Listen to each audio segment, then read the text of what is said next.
voit bien ce qui se passe dans l'affaire Vincent Lambert, où il n'y avait ni directive anticipée, ni personne de confiance. Vous savez, les gens, ils écrivent très facilement leur testament. C'est-à-dire qu'ils préfèrent régler leurs problèmes matériels pour éviter que leur famille se déchire, et ils pensent même pas à leur propre situation s'ils se retrouvaient dans une situation d'un coma irréversible. Donc je crois qu'il faut inciter les gens à le faire. Vous savez, écrire des directives anticipées, ça ne fait pas mourir.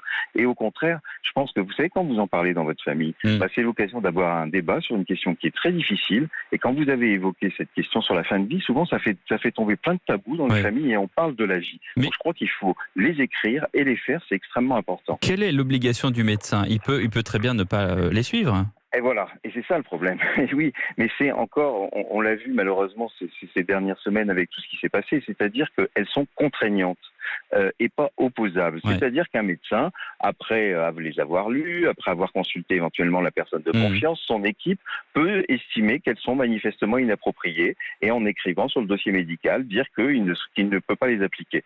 Donc on voit il faut qu'elles deviennent opposables parce que vous savez, souvent 52% des certificats de décès sont faits aux urgences des hôpitaux. Donc des médecins vous suivent, ils ne vous ont jamais vu.